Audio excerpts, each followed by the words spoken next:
So hello and welcome to the podcast, Teresa and Kathleen. Yes. Yes, indeed. So, you are friends of Lucy. Well, in a way, yes, we were. I mean, she was a very strange person, you know.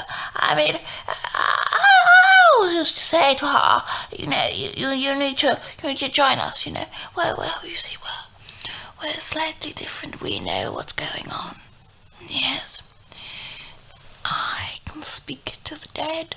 And I am part of a real religion. The true religion. I know. Well, yes. So you're here to will you be here to tell me a little bit about Lucy? Yes, we will. The Crimes, a Smithco fiction show, season 3, episode 6. Kathleen and Teresa. So, Kathleen and Teresa, this is actually the first time we've ever really done this, I think, where we've interviewed two people at once. First of all, actually, we just sort of, how did you know Kathleen? Well, the reason I knew her was, well, I was part of. You see, I go to this church. It's this. I mean, and she used to come by, and she used to come by when she was going to work, and I used to go in, and then I come out. And one day she asked me, well, what was the building I was going into, because it doesn't look like a church on the outside, because it has it's got a Norse mythology type of items, Christian, all of these things. And she said, what is that? Is that some sort of like a museum? And I said, no, it's a church, you should join us. No, you should not.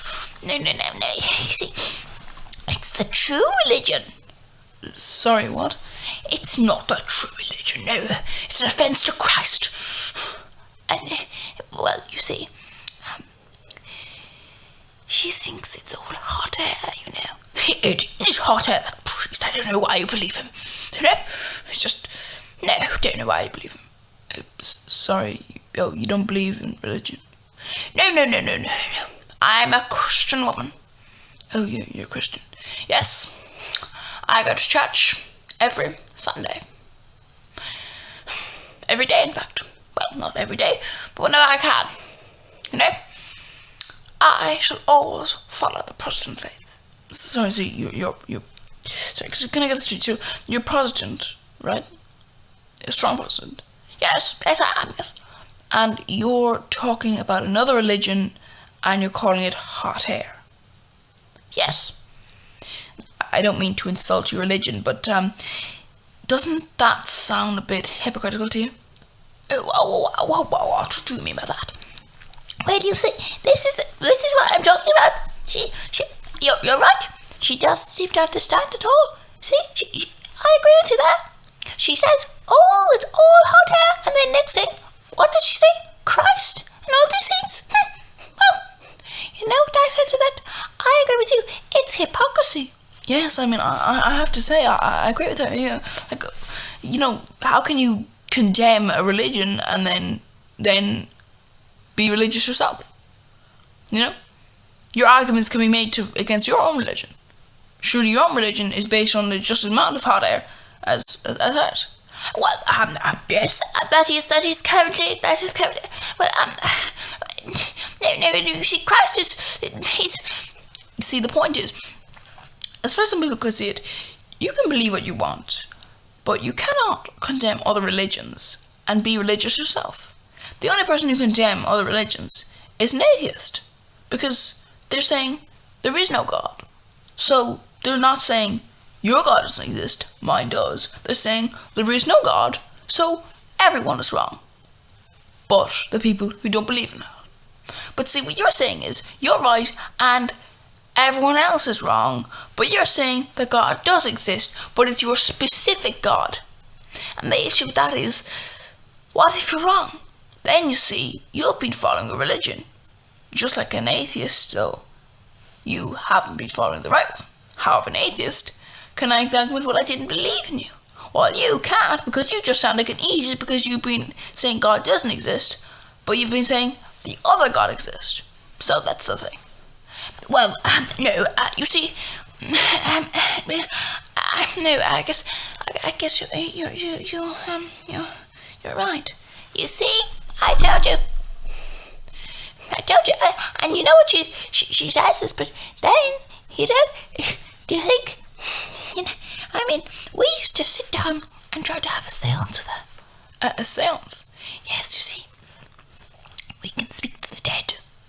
Oh, you can speak to the dead? Yes, we can.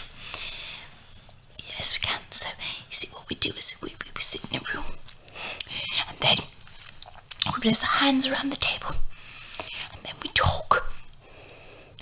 Because the spirits come to us and tell us what to say. You know? Yeah, I'm sensing a bit of an issue.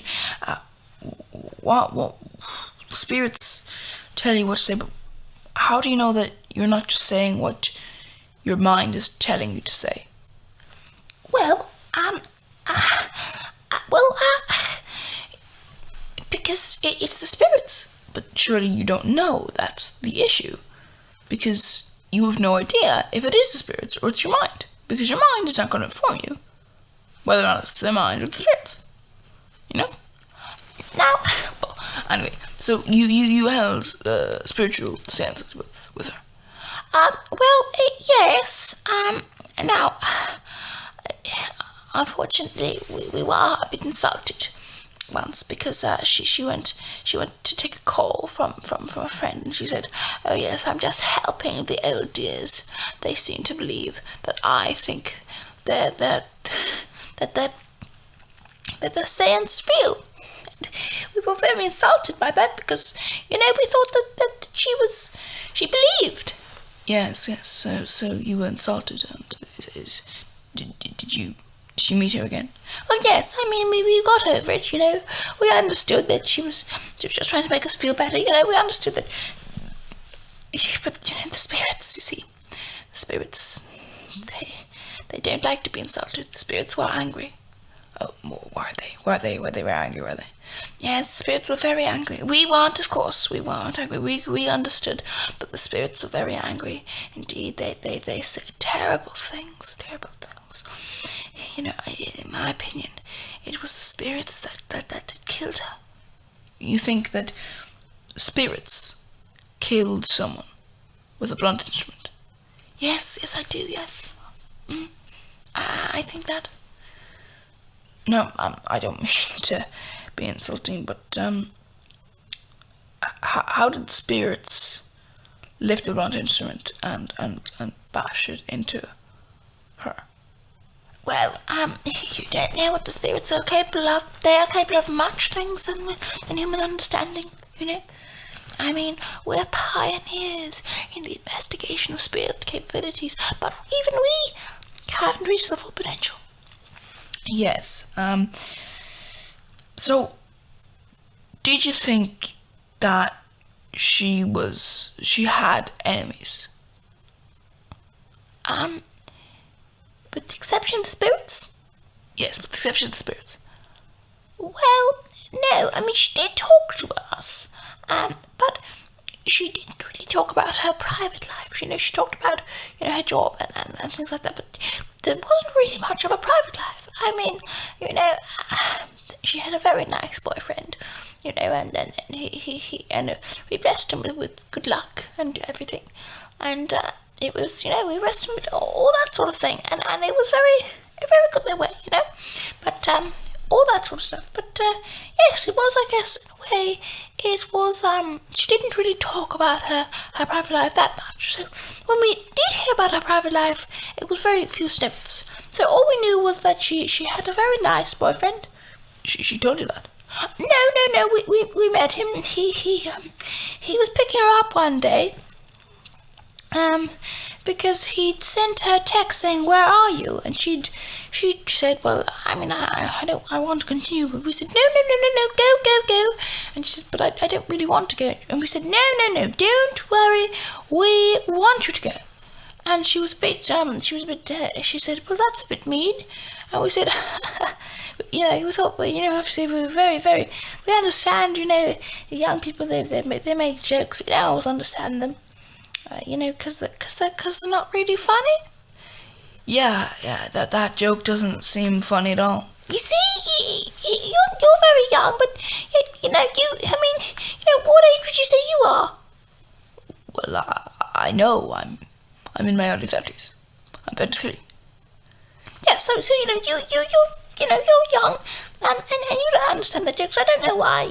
Some young people they're just not funny, but they seem to find each other funny. Because he was laughing away as he was bringing her away. I said, "We're gonna go home now," and he had a good old laugh. I just don't get it these days. It's just not funny. Well, thank you for having this conversation with us. No, there's no problem. Yeah, there's no problem at all.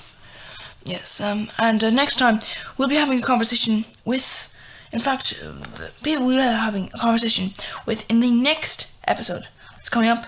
We'll be having a conversation with some more friends of Lucy. Join us next time. Thank you for listening to this Smithco's The Crimes, a fiction show. If you enjoyed this show or just liked it, then you can look at other episodes. You can look at the previous series or seasons. You can look at other educational content or entertainment content. You can subscribe to the Smithco YouTube channel. I know it's incredible, but you can. As of recording, we obviously we don't have a whole lot of views in this video at the recording because it hasn't been published yet. But if you want to share it, that's also fine. But hopefully you join us next time.